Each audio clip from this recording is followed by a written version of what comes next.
Hi, welcome back. Glad you could join me today. Today I thought we'd do a fantastic little painting. Maybe it's deep in the woods and it's very dark and misty, and I think you'll enjoy it, Evan. So let's start out and have them graphically run all the colors across the screen that you need to paint along with me, and they'll come across in the same order as I have them on the palette, starting with the white and working around.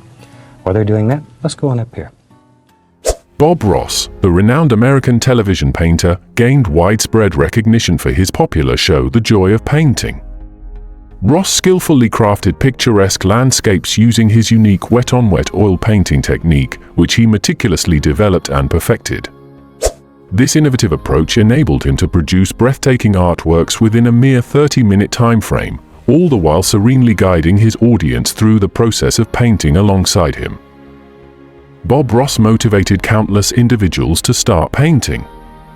His gentle voice, serene demeanor, and surprisingly profound insights on life, art, love, and joy resonated with a vast audience through his television program, The Joy of Painting with Bob Ross.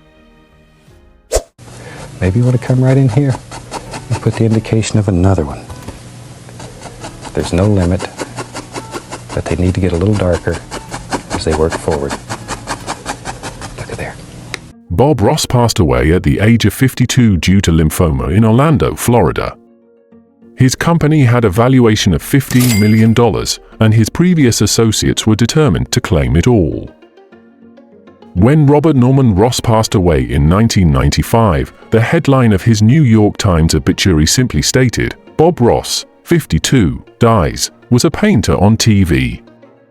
Placed discreetly at the bottom of the page, it was the only one in the section that lacked a photo. Since that time, the cheerful painter's influence has continued to expand. Instructors following the Bob Ross method now conduct classes across the nation. He has amassed a large following of fans who appreciate his perpetual optimism, relaxed demeanor, and soothing voice in reruns of his enduring public television series, The Joy of Painting. His renown, however, was not solely due to his artistic prowess, which was groundbreaking in its own right, but rather stemmed from his kind-hearted nature. He emerged as a beacon of positivity that inspired viewers to have faith in themselves. Nevertheless, Bob Ross's passing was far from joyful. On July 4, 1995, he succumbed to cancer after a brief and unsuccessful battle. In the months leading up to his death, he grappled with legal and personal disputes regarding his will and estate ownership. Sometimes, he could be heard yelling into the phone while lying in his deathbed. As his condition worsened, the frequency of these phone calls increased, leaving those who cared for him puzzled and anxious. The lines on his face deepened, etching worry and fear into his once vibrant features. The mysterious caller seemed to hold a power over him, a power that could not be ignored. In today's video, we'll delve into the shocking revelations behind the mysterious phone calls that left him visibly shaken and angry. As we dig deeper, we'll uncover the heartbreaking truths about his tumultuous personal life that have been kept hidden from the public eye. Join us as we unravel the secrets and uncover the raw emotions behind the facade, and please don't forget to like and subscribe to our channel and tell us who you would like to hear from next time. Bob Ross was born in Daytona Beach, Florida on October 29, 1942. His father worked as a carpenter, and Bob preferred spending time in the workshop rather than attending school. Leaving school in the 9th grade, he became his father's apprentice before joining the Air Force at 18 years old. After spending 2 decades in the military, mainly in Fairbanks, Alaska, as a drill sergeant, Ross grew tired of yelling at recruits and turned to painting as a way to relax after long days. He vowed to never shout again if he ever left the Air Force. Learning the wet-on-wet technique from painter William Alexander, Ross became so skilled at it that he could complete a canvas in under 30 minutes. This skill led to the creation of his TV show, The Joy of Painting, which premiered on January 11, 1983. Despite his fame, Ross remained humble and dedicated much of his time to caring for animals. While he enjoyed his newfound wealth by driving around in a 1969 Chevy Corvette, Ross stayed true to his roots. His life mirrored the inspiring stories he shared on his show, but sadly, his death marked a somber end to the life of one of ART's most beloved painters.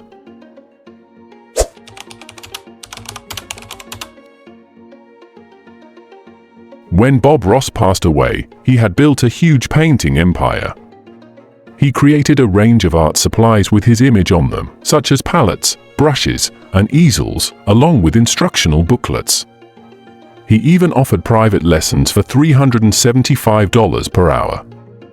By 1995, his business was valued at over $15 million. The battle for the Bob Ross Incorporated empire began even before his death. Just before the joy of painting ended, his business partner, Walt Kowalski, left a chilling message. According to writer Alston Ramsey of the Daily Beast, this message was described as a declaration of war, full of legal jargon and posturing, with the goal of gaining complete control over Bob Ross, his name, his image, and everything he had ever created. Walt and his wife, Annette Kowalski, had helped Ross launch his TV series in the 1980s. Despite once being close, tension arose in 1992 after Ross' second wife Jane, one of the four owners of Bob Ross Incorporated, passed away. Following Jane's death, her share was split between Ross and his partners. The Kowalskis, who had held a majority stake in Ross Company, were now expecting Ross to relinquish his portion.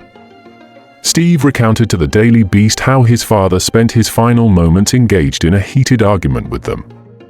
However, just as Ross could alter a painting moments before finishing it, he made swift changes to his will. He transferred the rights to his name and image from Annette to his son Steve, and his estate was left to his third wife Linda, whom he married on his deathbed.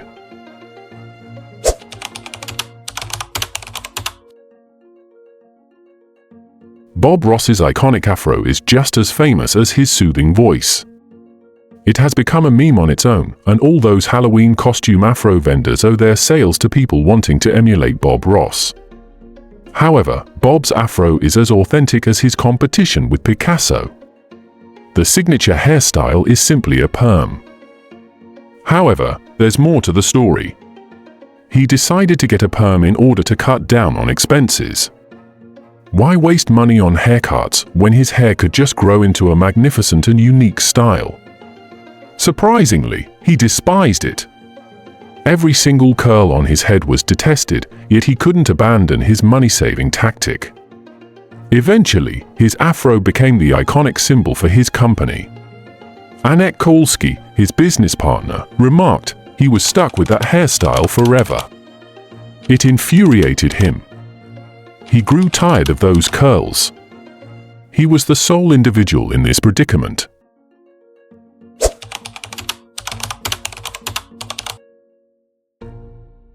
In 2014, the statistical website 538 finally provided an answer to the question that has kept many people awake at night. What did Bob Ross actually paint?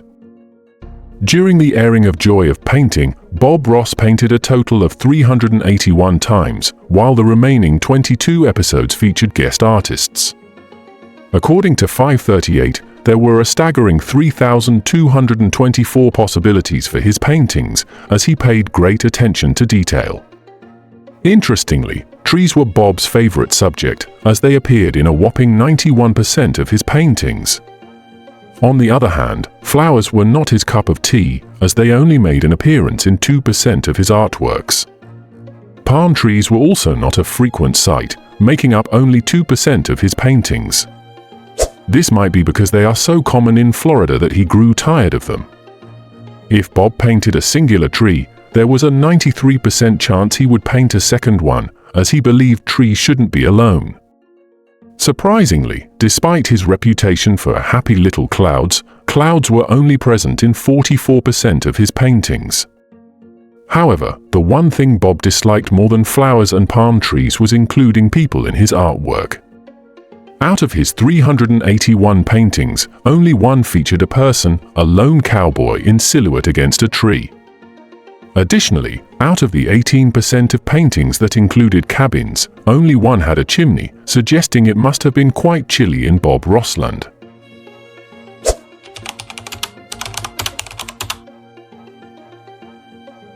Bob Ross, the famous painter, may seem like the least likely person to get angry, but he wasn't always so gentle. Originally from Daytona Beach, Florida, he eventually settled in Orlando.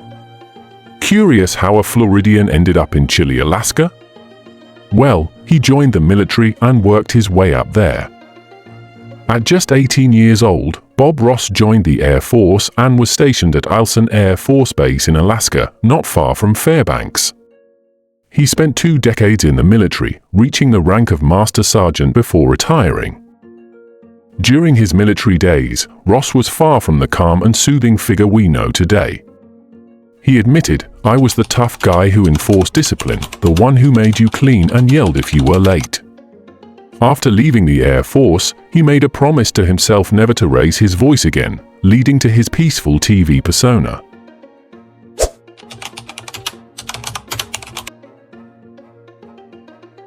Bob Ross became well known through his PBS show, but unfortunately, it wasn't enough to cover all his expenses. Just a reminder, PBS stands for Public Broadcasting Service, a non-profit network that receives 15% of its funding from the government. So, it's safe to say that Ross wasn't rolling in money as a PBS star, but he had to earn a living somehow, right? Ross mentioned that he never received any payment for his Joy of Painting program. Absolutely nothing. When people see you on TV, they assume you're making the same amount as Clint Eastwood, he explained. But this is PBS. All these shows are done voluntarily. It's no surprise Clint Eastwood never sported a perm. Ross made his income through teaching, selling books, and of course, selling his paintings. He also sold videos of his painting technique, which were essentially 3-hour workshops diving deeper into his artistic style.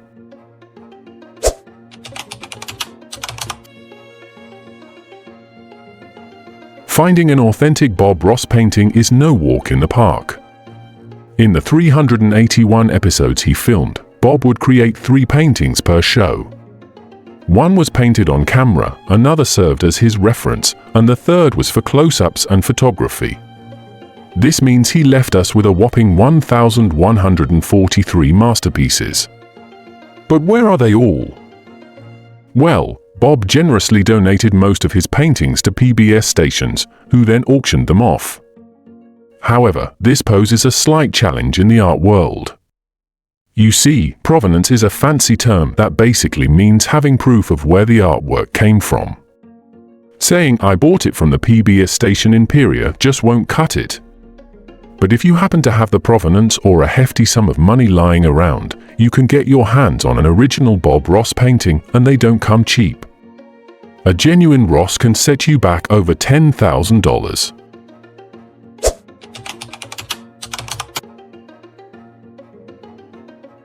Steve Ross, Bob's son, was a frequent guest on 403 episodes of The Joy of Painting. Despite his hairband appearance, Steve's painting technique was definitely on par with his father's. If you're curious about what Steve is doing now, he's keeping a low profile. Even though everything is available on the internet these days, you won't find much about Steve's involvement with the Bob Ross empire. After a falling out following his father's passing, Steve distanced himself from Bob Ross Inc. Steve still paints, just like Bob's stepson Morgan Ross. Both of them prefer to stay out of the spotlight online. Steve gained some attention for making a few too many erotic references during one of his Joy of Painting episodes, which turned into a short-lived meme. It's no surprise he prefers to keep things quiet.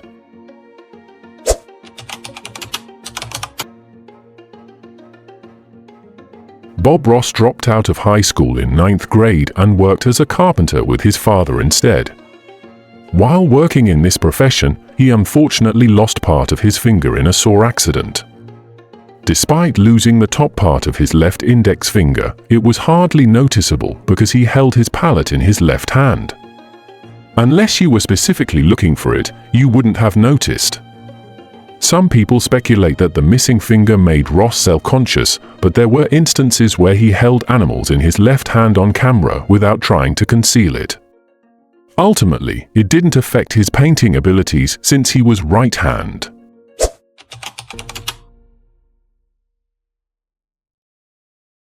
Ross was married 3 times and had 2 children, a child he fathered from a relationship he had as a teenager, and a son, Robert Stephen "Steve" Ross, with his first wife, Vivian Ridge.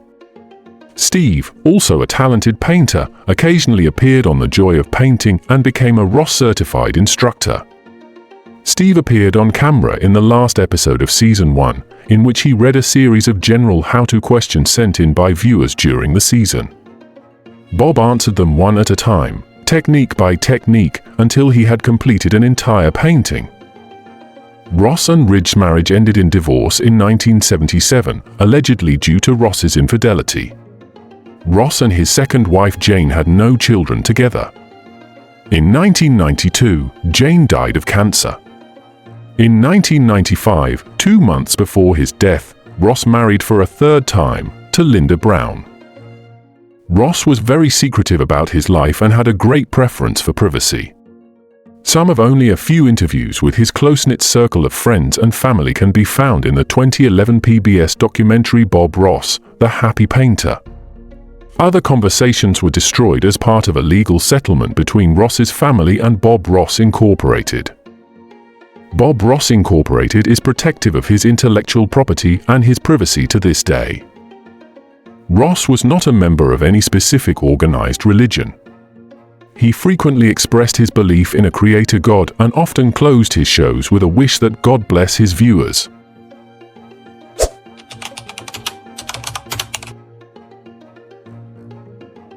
After Bob Ross passed away, reruns of The Joy of Painting continued to be shown on stations for a few more years. However, over time, his legacy started to fade away. But thanks to the internet age, Bob Ross was brought back to life in 2015 when Bob Ross Incorporated partnered with Twitch to stream a marathon of his show. This brought the Happy Painter back into the spotlight, capturing the hearts of a new generation. Today, Bob Ross is more cherished than ever, with his timeless message of self-belief, trust, and appreciation for nature continuing to inspire many. Bob Ross may have left us, but his spirit lives on.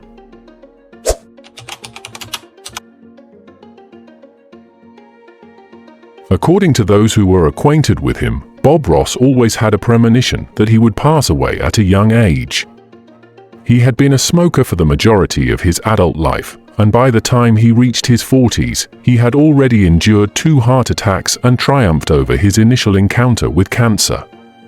Unfortunately, the second battle, against a rare and aggressive form of lymphoma, proved to be insurmountable. In 1994, around the same time he was preparing to record the final episode of the 31st season of The Joy of Painting, Ross received his diagnosis. Keen-eyed viewers might have noticed that the once towering and lively painter appeared rather frail in his last televised appearance, although the worst was yet to come. Shortly after bidding farewell to television, Ross experienced the loss of 2 iconic trademarks. His signature perm vanished, and his soothing voice became rough. His deteriorating health forced him to leave the Joy of Painting studio in Muncie, Indiana, and return to his estate in Orlando, Florida. During his final months, he lacked the energy to even pick up a paintbrush. On July 4, 1995, Bob Ross passed away in Orlando, not far from his birthplace 52 years earlier. His final resting place, located in Woodlawn Memorial Park, bears the inscription "Television Artist" on his gravestone. Visitors often adorn it with paintings as a tribute to him. In life and in death, Ross remained a humble man with simple tastes. As per his request, only a select few close friends and family members attended his funeral. Everyone who received an invitation was present to express their love for the Happy Painter. However, there were 2 notable absences: Ross' former business partners. Thanks for joining us today. Don't forget to like, share, and subscribe for more videos.